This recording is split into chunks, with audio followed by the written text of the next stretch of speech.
Sam Elliott has one of the most distinct faces in Hollywood. His signature-looking voice have helped set him apart from a sea of actors. You could care less about that. Landing him impressive roles with some of the biggest directors of all time. But that hasn't stopped him from finding himself in the middle of multiple scandals, from badmouthing a major movie studio to having to apologize to the LGBTQ community. Sam's been in some pretty horrible scandals over the years. Sam Elliott's whole career almost didn't even happen because his father didn't want him acting. A much younger Sam had enrolled at the University of Oregon to study English and psychology, but he only made it 2 terms before dropping out to pursue acting. His father disagreed with his decision, and the two fought bitterly over the choice that Sam's father viewed as a big mistake. In a sense, his whole career started as a controversy, just between father and son. Sadly, Sam was unable to resolve the issue before his father passed away, and his dad never got to see him reach the heights that he was destined to achieve. But Sam has said that in a roundabout way, this only strengthened his resolve to commit to acting and really push it as hard as he could to make a name for himself and have a real career. Sam will go on to land a few small parts in westerns. He also got some bigger breaks in shows like Mission Impossible and Lancer. He got his first real movie role in 1969 in Butch Cassidy and the Sundance Kid, but you barely know he was on screen if you weren't looking for him. He didn't have any lines, even though the movie was a perfect fit for the work he'd already done in the genre.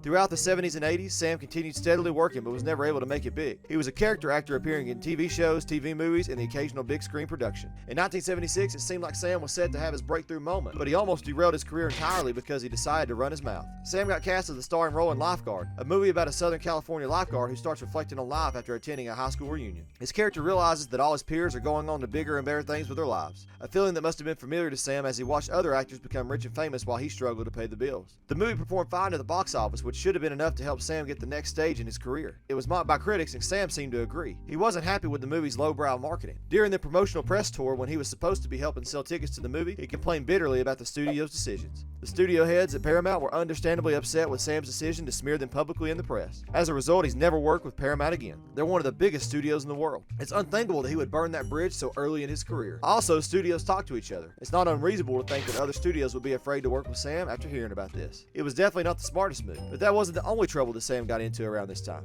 During an interview in 1980, Sam shined a spotlight on an uncomfortable truth he had encountered as an actor. Sam revealed that he'd been inappropriately propositioned repeatedly during auditions. He said that all the cliches you hear about casting couches are sadly true. He claimed to have been propositioned by men and women alike and had turned them all down. Sam said it probably hurt his chances of success, but otherwise, he'd have to live with his guilt, and that wasn't something he was prepared to do. He said he valued a clean conscience above all, even over a career that could be setting the world on fire. While those words may have temporarily put him in an uncomfortable spotlight at the moment, they would later prove to be ahead of their time. Decades later, Sam didn't shy away from diving into the controversy of the Me Too movement by backing up his claims from back in the day. He said that women in Hollywood had been put upon by men in this business for far too long.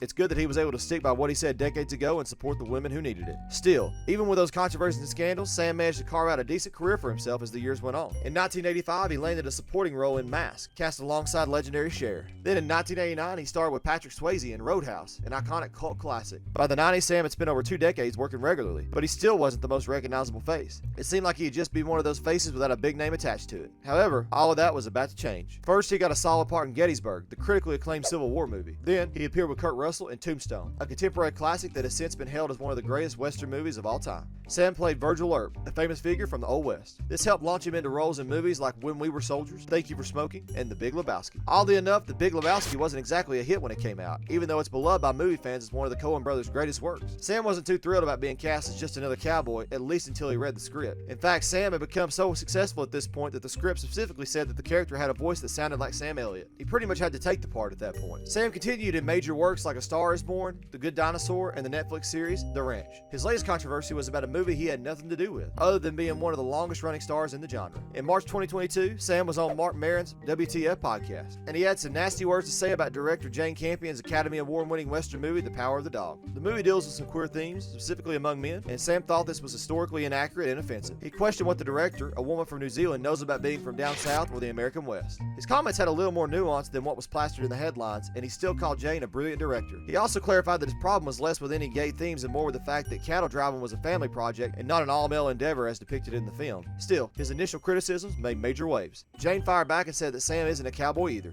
He's just an actor who may have forgotten a long time ago that he's not really from the Wild West. Jane said that the Old West is a mystic space, open to interpretation. Ultimately, she said his remarks just came off as sexist. Sam had put his foot in his mouth yet again, only this time he decided to correct it. A month later, in April 2022, while promoting 1883, Sam issued a formal apology to both Jane and the LGBTQ community. He apologized and reiterated that he thought she was a brilliant director and that all the actors actors were fantastic. He also apologized to the star of the movie, Benedict Cumberbatch. Sam admitted that he wasn't very articulate in putting his words out there and felt awful about hurting anyone with what he said. He said that the gay community has stood by him his entire career, even before he ever got his big break, and he's had friends at every job who are gay. He apologized for hurting those friends and disappointing the people that love him and that he loves back. It's good that he was able to learn from past mistakes and go out of his way to put out the fires of what he said in an interview. He probably doesn't want another situation like what happened with Paramount. Sam Elliott has had a long, hard road to success, and at times he's been his own worst enemy. But in the end, he's given the whole world some spectacular performances, and it sounds like he's grown a lot as a person. Hopefully he's around for many more years to keep doing what he's great at, and I'm sure his father would be proud of everything he's accomplished. But what do you guys think? Was Jane Campion right to be so upset by what Sam said about her movie? Should Paramount consider working with Sam again? Let me know in the comments below.